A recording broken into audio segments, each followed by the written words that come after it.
আচ্ছা ভাই, আপনার পার্সোনাল আমি জিজ্ঞাসা করি, আপনার কি মনে হয় যে আমি যে জায়গায় কাজ শিখাইতেছি, আপনার হয়তো কনফিউজ ছিলেন ভাইয়ের কাছে হবে কি হবে না, আপনার কি মনে হয় যে এই জায়গাতে শেখার মতো কিছু আছে? আপনি তো অনেক জায়গায় ঘুরছেন ফোন নিয়ে।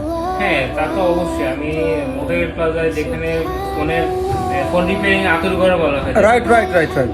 ওইখানে থেকে আমি যখন ফেরত চলে আসলাম আমি বন্ধুরা, এখানে যে ফোনটা দেখতে পাচ্ছেন এটা রিয়েলমির 5i। রিয়েলমির 5i নিয়ে কিন্তু আমার বেশ কয়েকটা ভিডিও আছে ইউটিউবে, ফেসবুকেও আছে। তো এটা কিন্তু খুব সহজেই ইজিজেটাক ইওফাই যে আইএসপি করে এই কাজগুলো কিন্তু খুব সহজে করা যায় এবং অনেক টুলসেও কিন্তু সাপোর্ট আছে।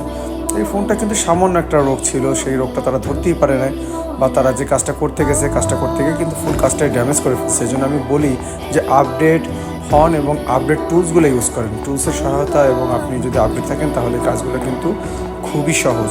তো যাই হোক, এই কাজটা কিন্তু আমরা আলহামদুলিল্লাহ তাকে করে দিছি এবং এটা এভাবে ক্লকের রেজিস্টারে তারা ড্যামেজ করে ফেলছিল, সেটা আমরা ঠিক করে দিছি।